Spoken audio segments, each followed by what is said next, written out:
Begitu banyak terdapat gelandang hebat di dunia pada dekade tahun 90-an.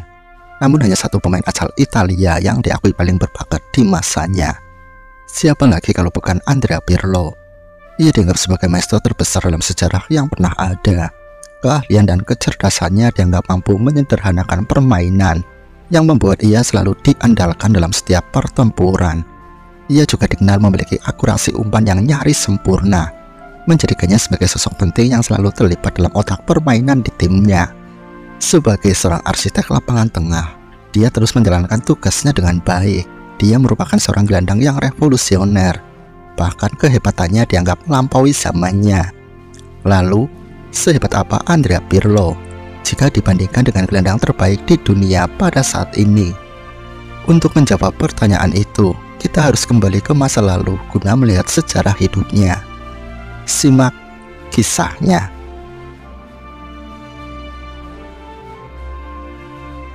Pirlo lahir dan tumbuh di kota Brescia, sebuah kota di utara Italia. Sepak bola merupakan olahraga paling populer di sana. Oleh karena itu, sejak dini dia sudah memainkan sepak bola dengan teman-temannya. Setelah menimba ilmu di berbagai akademi muda yang ada di kampung halamannya, pada usia 13 tahun, Pirlo kemudian resmi bergabung dengan Brescia. Di sana bakatnya cepat terasah dan dengan cepat menarik perhatian para petinggi klub tersebut. Pada tahun 1995, saat usianya genap 16 tahun, Pirlo kemudian dipromosikan ke tim utama untuk bermain di kasta kedua Liga Italia. Meski menjadi pemain termuda dalam skuad, kemampuannya dalam mengontrol tempo permainan sangat mengesankan. Tidak hanya itu, visi bermainnya juga tak kalah mengagumkan. Terlebih, ia memiliki ketenangan yang luar biasa saat bermain. Dia tidak pernah menunjukkan kepanikan di wajahnya. Saat itu, ia bahkan bermain seperti seorang veteran yang telah lama bermain di lapangan hijau. Pada musim 1996-1997 di usia 17 tahun, berkat permainannya yang semakin menanjak, Pirlo membantu Brescia memuncaki tabel klasemen akhir di divisi 2 Liga Italia. Hal ini tentu membuat timnya berhak untuk promosi ke Serie A. Di musim pertamanya berada di kasta tertinggi Liga Italia, ia mampu membuktikan dirinya sebagai gelandang muda yang layak diperhitungkan. Keahliannya memainkan peran penting di lini tengah Brescia, membantu klub tersebut dapat berbicara banyak di Serie A. Berkat penampilannya yang menawan di musim perdananya di Serie A, dia segera menjadi daya tarik oleh banyak klub besar di Italia untuk merekrutnya. Di akhir musim, ia kemudian memilih berlabuh ke Inter Milan. Namun sebelum bergabung bersama Nerazzurri, untuk menjaga menit bermainnya, ia dipinjamkan terlebih dahulu ke Reggina dan mantan klubnya Brescia.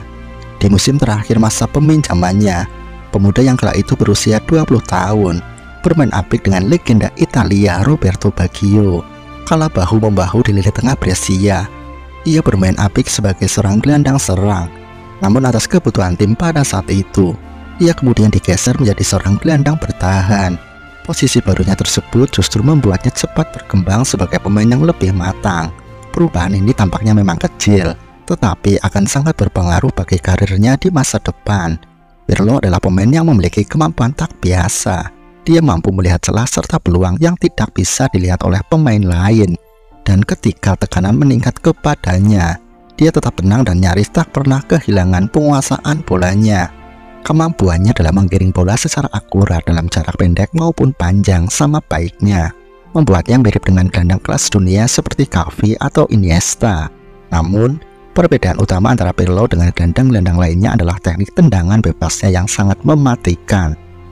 Meskipun dia bukanlah pemain yang paling atletis di lapangan tengah, dia menyimpan banyak kekuatan pada dirinya untuk mampu bertarung di sepanjang pertandingan.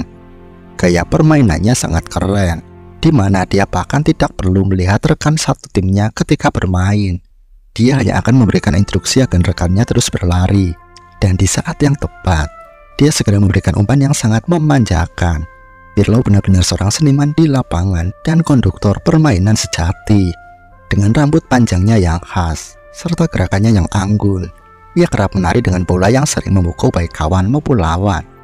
Pirlo memulai mengukir namanya sebagai seorang legenda saat ia ditunjuk menjadi kapten di timnas Italia pada kejuaraan Piala Eropa U21 di Slovakia. Di turnamen tersebut, ia mampu memimpin timnya meraih gelar juara dan terpilih sebagai pemain terbaik. Setelah bermain apik di kejuaraan tersebut, Inter Milan kemudian menyuruhnya kembali ke Giuseppe Meazza, di mana di sana dia akan tinggal selama 1 musim dengan kesempatan bermain yang minim. Hal ini tentu membuat Pirlo tidak nyaman, dan di akhir musim ia memilih untuk hengkang ke AC Milan. Bersama Milan, dia mampu membuktikan dirinya sebagai salah satu gelandang terbaik di generasinya. Kehadiran Pirlo menjadi penting bagi Rossoneri dalam memberikan banyak peluang mencetak gol bagi striker Milan seperti Andriy Shevchenko. Selain itu, di musim tersebut secara keseluruhan, timnya juga sangat kuat.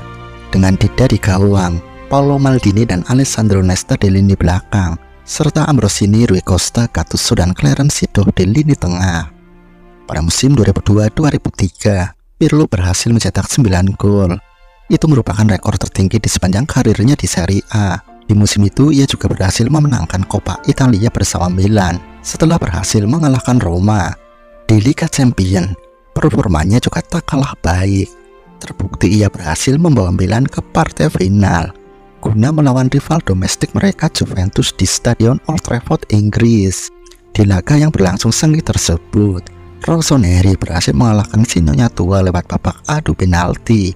Trofi champion ini merupakan yang pertama bagi Milan. Setelah hampir 1 dekade mereka tidak pernah bisa memenangkannya. Pada musim 2003-2004, Pirlo membantu Milan memenangkan Piala Super UEFA saat mengalahkan FC Porto 1-0 lewat gol semata-wayang Andriy Shevchenko. Tidak hanya itu, karena di musim tersebut berkat kontribusinya yang signifikan, Milan berhasil mengamankan gelar Serie A yang ke-17 bagi mereka. Pada tahun 2005, Milan berhasil kembali ke final Liga Champions guna bertemu dengan Liverpool. Di laga yang bersejarah tersebut, Milan sebenarnya mampu unggul telak 3-0 di babak pertama. Namun Liverpool berhasil melakukan comeback yang legendaris, hingga memaksa pertandingan harus diakhiri lewat babak adu penalti, di mana The Red mampu mengalahkan Rossoneri di babak tersebut. Pada tahun 2006, Pirlo akan memantapkan dirinya sebagai salah satu gelandang terbaik di dunia saat ia berhasil mengantarkan Italia menjuarai gelar Piala Dunia yang keempat bagi mereka di Jerman. Kesuksesan Pirlo tidak berhenti sampai di situ, karena ia masih terus dapat menunjukkan sinarnya dengan terang dalam tahun-tahun berikutnya. Pada musim 2006-2007, AC Milan berhasil membalas dendam dengan tuntas kepada Liverpool setelah kedua tim bertemu lagi pada final Liga Champions di Athena. Di laga tersebut, Milan menang dengan skor akhir 2-1.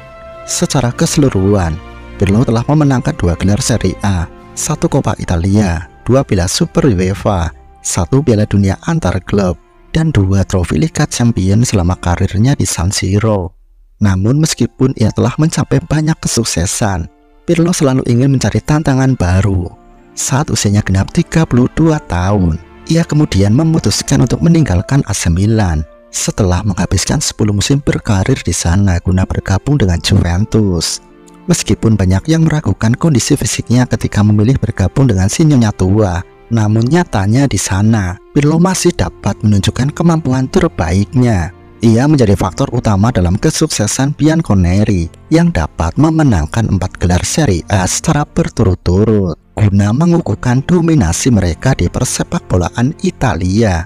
Pada periode masa baktinya di Juventus, ia berhasil memenangkan penghargaan Football of the Year selama 3 kali berturut-turut, yaitu pada tahun 2012, 2013, dan 2014. Selain itu, Pirlo juga meraih penghargaan sebagai gelandang terbaik di Serie A. Pada tahun 2012, Pirlo mencatatkan akurasi passing yang luar biasa, mencapai rata-rata lebih dari 90% di masing-masing musim yang ia mainkan bersama si Nyonya Tua. Pada tahun 2015, ia kemudian pindah ke Liga MLS di Amerika Serikat untuk memperkuat New York City. Di sana ia tinggal selama 2 musim sebelum akhirnya memutuskan untuk pensiun pada tahun 2017. Prestasi Pirlo di lapangan tak bisa dianggap remeh.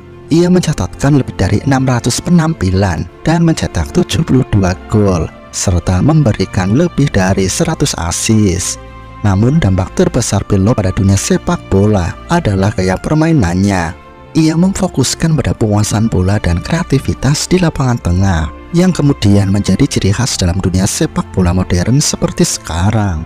Pirlo bukan hanya sekedar pemain sepak bola biasa, ia dijuluki sebagai arsitek karena kecerdasan dan kreativitasnya di lapangan tengah membuatnya menjadi seorang seniman dan seorang visioner sejati. Warisannya akan terus menginspirasi dan mempengaruhi generasi muda yang akan datang dalam dunia sepak bola. Apa yang Anda ingat dari pemain yang satu ini? Momen apa yang paling berkesan bagi Anda? Tuliskan pendapat Anda di kolom komentar. Jangan lupa untuk klik tombol suka dan subscribe channel ini agar kami terus berkembang untuk bisa memberikan tontonan yang terbaik. Terima kasih telah menyaksikan video ini dan sampai jumpa di pembahasan selanjutnya.